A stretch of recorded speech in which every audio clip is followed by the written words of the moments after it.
সকল শিক্ষার্থীকে স্বাগত জানিয়ে শুরু করছি ম্যাথ ক্লাস। আজকে ম্যাথ ক্লাসে পঞ্চম শ্রেণীর গণিতের অনুশীলনী 7-এর খ, পৃষ্ঠা নম্বর হচ্ছে 87, প্রশ্ন নম্বর হচ্ছে 2। এখানে দেখো 7 থেকে 12 পর্যন্ত এখানে অঙ্কগুলোর সহজে সমাধান দেব। তাহলে দেখো এখানে প্রত্যেকটি যেহেতু একই নিয়ম, সুতরাং যদি আমি 7 করে দেখাই, তোমরা 7 করলে 8, 9 দুটিরই সমাধান দিতে পারবে। তাহলে লিখি নম্বর 7। দেখো 7 নম্বরে এখানে লিখি দেওয়া আছে 0.43 গুণ 0.5, এটা দেওয়া আছে।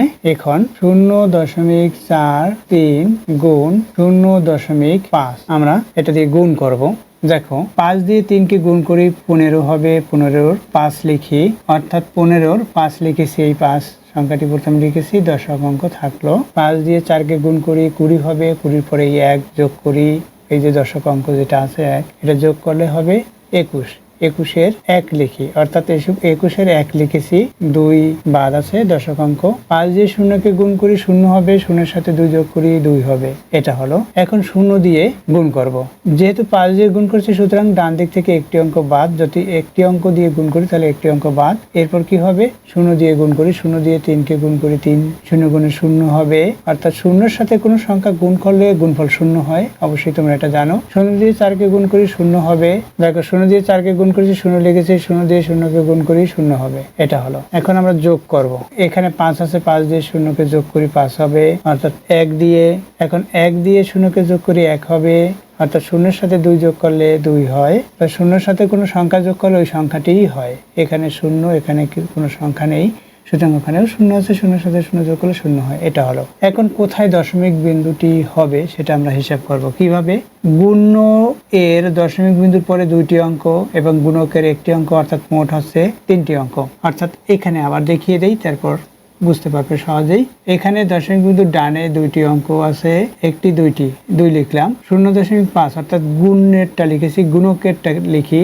এই দশমিক বিন্দুর ডানে একটি অঙ্ক, অর্থাৎ এখানে 1 লিখি। এখন এই যে 2টি অঙ্ক ডানে, এখানে একটি অঙ্ক, 2 এর 1 3 হবে, আমরা এটা যোগ করতেছি, তাই 3, অর্থাৎ ডান দিক থেকে 3 অঙ্ক পরে দশমিক বিন্দু পড়বে। এই কয়টি অঙ্ক? 1টি, 2টি, 3টি, এখানে দশমিক বিন্দু হবে। তাহলে কি হলো গুণফল? অতএব নির্ণেয় গুণফল কত?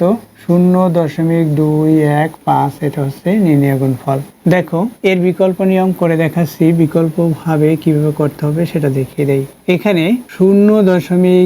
এখানে বিকল্প নিয়ম, সুতরাং অর লিখি। 0.43 গুণ 0.5, এটা লিখলাম, সমান দেয়। কি করব? এই দশমিক বিন্দুর পরিবর্তে 1 লিখলাম, দশমিকের ডানে 2টি অঙ্ক, 2টা 0 লিখি, দশমিক বিন্দু উঠে গেছে, অর্থাৎ 0.43 হবে, বা 43 লিখি শুধুমাত্র। 0.43 লেখা এবং 43 লেখা একই, কারণ কোনো স্বাভাবিক সংখ্যার বামে যদি 0 লেখা হয় সেই সংখ্যার কোনো পরিবর্তন হয় না, অর্থাৎ 43ই হলো। এখানে গুণ চিহ্ন আছে, গুণ চিহ্ন দেই। এখানে কি এই দশমিক বিন্দুর পরিবর্তে 1 লিখি, একটি অঙ্ক আছে এই জন্য, অর্থাৎ দশমিকের ডানে একটি অঙ্ক আছে বিধায় একটি 0 হবে, সেটা 1-এর ডানে লিখতে হয়, অর্থাৎ 10 হলো।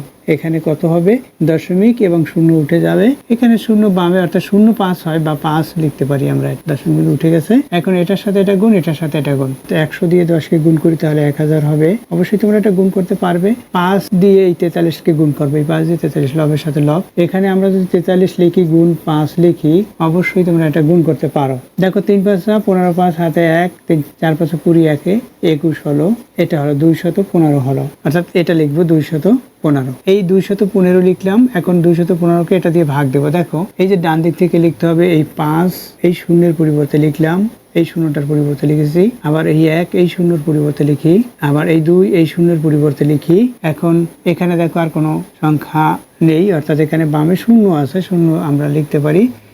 এই যে হরে 1 আছে, 1-এর জন্য আমরা দশমিক দেই, দশমিক পূর্বে অবশ্যই একটি 0 লিখতে হয়। তাহলে এটা যেহেতু 0 সার্থক নয়, সুতরাং 0 লিখতে পারি আমরা, অর্থাৎ 0.215 হলো। দেখো ইতিপূর্বে একই হলো, উত্তর একই। আশা করি বুঝতে পেরেছো। যদি এভাবে যদি না লিখতে পারো তাহলে ভাগ দিবে, অর্থাৎ এই যে 1000 হয়েছে, এই 1000 দিয়ে 215-কে তোমরা ভাগ করবে। অবশ্যই এটা তোমরা ভাগটি করতে পারবে, আশা করি বুঝতে পেরেছো। দেখো যদি ভাগ করতে যদি তোমরা না পারো তাহলে কিভাবে ভাগটা করতে হয় সেটা আমি দেখিয়ে দেই। দেখো তাহলে এখানে ভাগটি করে দেখাই। কি করব, এখানে 1000 আছে, এটা আছে 1000 আছে ভাজক, ভাজক লিখলাম, এরপরে ভাজ্য লিখি 215, এই 215কে ভাগ করব। দেখো এইখানে 215-র চেয়ে এটা বড়, সুতরাং কতবার যাবে? একবার যাবে না, তাহলে 1000 হবে, তাহলে 215-র চেয়ে 1000 বড় হবে, তাই 0 বার যাবে। 0 লিখি, 0 দিয়ে এটাকে যদি গুণ করি তাহলে 0 হবে। এই যে 0 হলো, 0 দিয়ে এটাকে গুণ করি, 1000কে গুণ করি, 0 হয়েছে। এখন আমরা বিয়োগ করব, বিয়োগ করলে কত হবে সেটা লিখি, 5, তারপর কি 1, অর্থাৎ 215 দিয়ে 0 বিয়োগ করলে 215ই হবে, এটা লিখি। এখানে দেখো আমরা এখানে 0 শুধুমাত্র একটি 0 লিখলেই হবে, এখানে 0 0 0 এভাবে না লিখলেও হবে। এটা হলো। এখন কত? এখন দেখো এটা ছোট, সুতরাং আমরা কি করব, এই দশমিক বিন্দু দিয়ে এখানে 0 লিখব। এখন কত হলো দেখো, 2150 হলো, দশমিক বিন্দু দিয়ে 0 লিখেছি।